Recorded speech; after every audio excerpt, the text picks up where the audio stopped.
রমজানে মাঝে মাঝে তারাবির নামাজ ছুটে যায়। যদি আমার তারাবির নামাজ ছুটে যায়, এতে কি আমার রোজা আদায় হবে বা রোজার পূর্ণতাতে কোনো সমস্যা হবে কিনা? ভাইরা আমার, রমজান মাসে তারাবির নামাজ না পড়লে আমরা অনেকে মনে করি যে তার রোজাতে বোধহয় অসুবিধা হবে। এটা সম্পূর্ণ ভুল ধারণা। তারাবি একটা ইবাদত, রমজানের রোজাটা আরেকটা ইবাদত। যেহেতু তারাবি না পড়লেও রমজানের রোজা হয়ে যায়, তাহলে তারাবি পড়ার কি আর দরকার আছে? কেন? রোজা তো হয়ে যাবে। আলাদা ইবাদত। রোজা রাখা একটা ইবাদত, তারাবি পড়াটা আরেকটা ইবাদত। নবী করিম সাল্লাল্লাহু আলাইহি সাল্লাম একই হাদিসে দুটি কথা বলেছেন, মান কামা রমাদানা ঈমানান ওয়া ইহতিসাবান গুফিরা লাহু মা তাকাদ্দামা মিন যামবি। একই হাদিসে বলেছেন, মান সামা রমাদানা ঈমানান ওয়া ইহতিসাবান গুফিরা লাহু মা তাকাদ্দামা মিন যামবি। যে ব্যক্তি ঈমান এবং ইখলাসের সাথে রমজানের রোজা রাখবে, আল্লাহ তার পূর্বের গুনাহ মাফ করবেন। যে তারাবি পড়বে তারও পূর্বের গুনাহ মাফ করবেন ইনশাআল্লাহ। এজন্য ভাইরা, তারাবির নামাজ পড়তে হবে। এটা সুন্নাহ, গুরুত্বপূর্ণ সুন্নাহ, সাধারণ সুন্নাহ না। নবী সাল্লাল্লাহু আলাইহি সাল্লাম ছাড়েন নাই, সাহাবীরা ছাড়েন নাই। কোনো ওযর ছাড়া তারাবি ছাড়া যাবে না। জামাত ছুটে গেলে একা একা হইলেও পড়বেন, কিন্তু কোনো কারণে পড়তেই পারলেন না, সফরে আছেন, ট্রাভেলে আছেন, বাসে ছিলেন, ট্রেনে ছিলেন, নাইটে সফর করেছেন, তারাবি পড়তেই পারেন নাই, ইনশাআল্লাহ আপনার রোজা হয়ে যাবে। তাই বলে তারাবিকে অনেকে অবহেলা করেন আজকাল, যেটা তো সুন্নাত, না পড়লেই কি। এই অবহেলাটা আরেকটা দোষের। তাহলে আমাদের মধ্যে দুইটাই সীমা লঙ্ঘন। কেউ মনে করেন তারাবি না পড়লে রোজাই হবে না, এটা হলো বাড়াবাড়ি। আবার অনেকে মনে করে তারাবি না পড়লেই বা কি, এটা হলো ছাড়াছাড়ি। এই বাড়াবাড়ি এবং ছাড়াছাড়ির মধ্যে আমাদের থাকতে হবে। আল্লাহ আমাদের তৌফিক দান করুন। সাহারি ও ইফতারের কোনো দোয়া আছে কি? এটি কি বাংলায় পড়া যাবে? ইফতারের আমরা দোয়ার কথা জানি ভাই।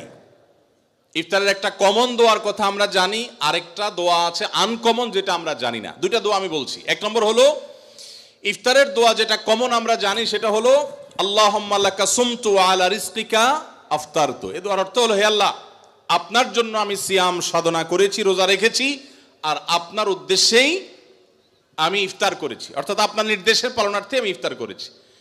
এই যে আল্লাহুম্মা লাকা সুমতু ওয়া আলা রিজকিকা আফতারতু, এটা ইফতারের একটা দোয়া। আরেকটা দোয়া হলো যাহাবা যামা ওয়াবতাল্লাতিল উরুক ওয়া সাবাতাল আজরু ইনশাআল্লাহ। অনেকে এটা জানেন মাশাআল্লাহ।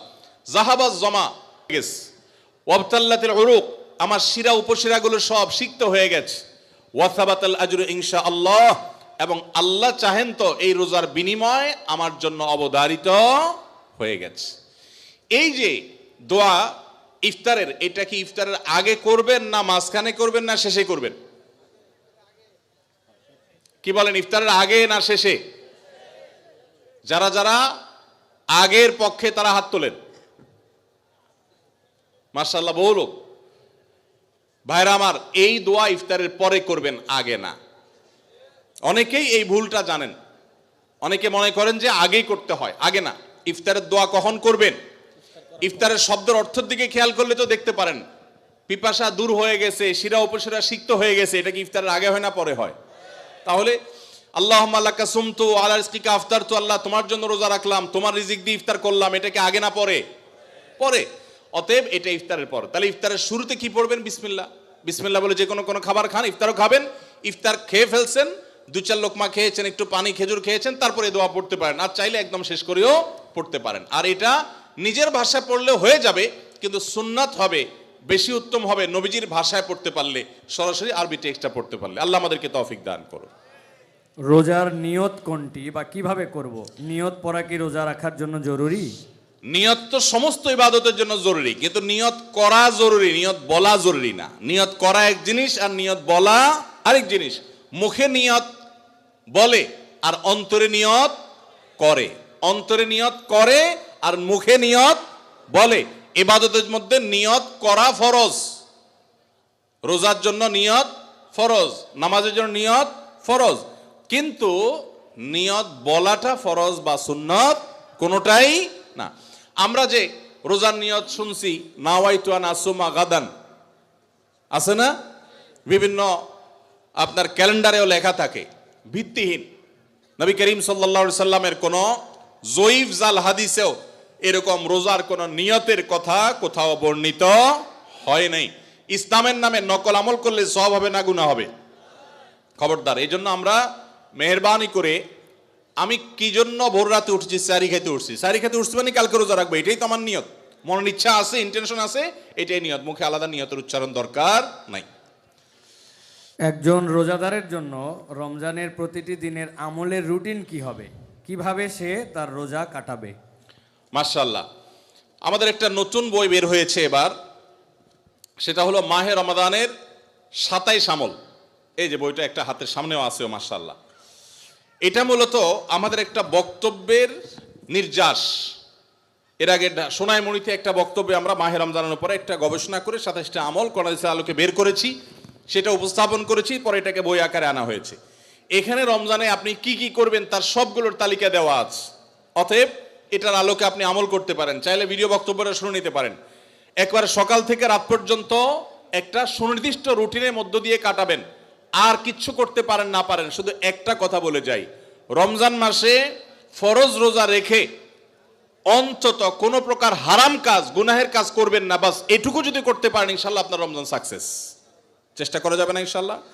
একটা কাজ যদি করতে পারেন, আপনার রমজান ইনশাল্লাহ সফল। সেটা হলো ফরজ রোজা রাখলেন, 5 ওয়াক্ত নামাজ তো ফরজ পড়বেনই, ফরজ কাজগুলো করলেন, আর গুনাহ থেকে বেঁচে থাকলেন। কোনো হারাম কাজ করলেন না, ঝগড়াঝাটি করলেন না, মিথ্যা বললেন না, চগলখড়ি করলেন না, গীবত করলেন না, কাউকে ঠকাইলেন না, 2 নম্বর কাজ করলেন না। এই গুনাহমুক্ত যদি রমজান কাটাইতে পারেন, আপনার রমাদান সাধনা সার্থক ইনশাআল্লাহ। আল্লাহ তৌফিক দান করুন। রমাদানে কখন দোয়া করলে দোয়া কবুল হয়? রমাদানে কি দোয়া কবুলের আলাদা কোনো সময় আছে কিনা? রমাদানে কখন দোয়া করলে দোয়া কবুল হয় ভাইরা? নবী সাল্লাল্লাহু আলাইহি সাল্লাম বলেছেন, সালাতুন লা তুরাদ্দু দাওয়াতুহুম, 3 ব্যক্তির দোয়া ফেরত দেওয়া হয় না। এর ভিতরে এক ব্যক্তি হলেন ওই ব্যক্তি যেই ব্যক্তিকে আল্লাহ তাআলা রোজা রাখার তৌফিক দিয়েছেন। as-সাইমু হাত্তা ইফতির, ইফতার রাখ পর্যন্ত রোজাদারের দোয়া কবুল হয়। কিন্তু স্পেশালি ইফতারের আগের টাইমটা দোয়া কবুল হয়, যে টাইমে আমরা ছোলা মুড়ি মিশানোতে ব্যস্ত থাকি, ওই টাইমটাতে দোয়া কবুল হয়। এই জন্য ছোলা মুড়ি যা মেশানো দরকার আগে মিশায়া সূর্য ডুবার আগে 10-15টা মিনিট মনোযোগ দিয়ে দোয়া করবেন ইনশাআল্লাহ। রমাদানে কিভাবে আল্লাহর কাছ থেকে ক্ষমা পাবো? গুনাহ মাফের সবচেয়ে বড় মাধ্যম কি? কিভাবে ক্ষমা চাইলে সব মাফ হয়? মেহেরবানি করে জানাবেন। ভাইরা আমার, ক্ষমা চাওয়ার জন্য আল্লাহর কাছে অনুতপ্ত হতে হবে, যে আল্লাহ যত গুনাহ করেছি আপনি মাফ করে দেন। তওবা করতে হবে, লজ্জিত হতে হবে, অনুতপ্ত হইতে হবে। এরপরে কায় মনোবাক্যে অন্তরের অন্তঃস্থল থেকে আল্লাহর কাছে দোয়া করতে হবে মাফ পাওয়ার জন্য। এবং বিশেষ করে সাহরির সময়, ভোর রাত, দোয়া কবুলের সময়গুলো বেশি বেশি করে দোয়া করে ক্ষমা চাইতে হবে, ক্ষমা নিতে হবে। ইফতারের আগ মুহূর্তটা এটা দোয়া কবুলের সময়, অতএব সেই মুহূর্তটা বিশেষভাবে দোয়া কবুল করতে হবে।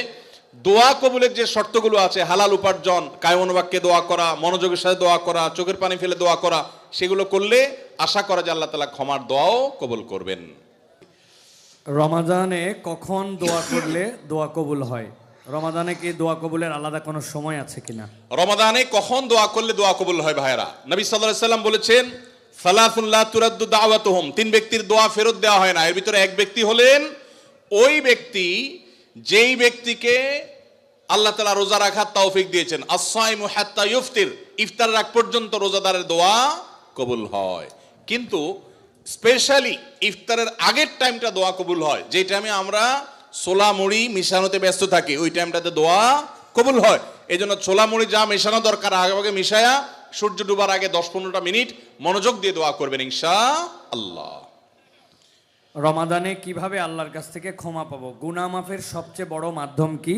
কিভাবে ক্ষমা চাইলে সব মাফ হয়? মেহেরবানি করে জানাবেন। ভাইরা আমার, ক্ষমা চাওয়ার জন্য আল্লাহর কাছে অনুতপ্ত হতে হবে, যে আল্লাহ যত গুনাহ করেছি আপনি মাফ করে দেন। তওবা করতে হবে, লজ্জিত হতে হবে, অনুতপ্ত হইতে হবে। এরপরে কায় মনোবাক্যে অন্তরের অন্তঃস্থল থেকে আল্লাহর কাছে দোয়া করতে হবে মাফ পাওয়ার জন্য। এবং বিশেষ করে সাহরির সময়, ভোর রাত, দোয়া কবুলের সময়গুলো বেশি বেশি করে দোয়া করে ক্ষমা চাইতে হবে, ক্ষমা নিতে হবে। ইফতারের আগ মুহূর্তটা এটা দোয়া কবুলের সময়, অতএব সেই মুহূর্তটা বিশেষভাবে দোয়া করতে হবে।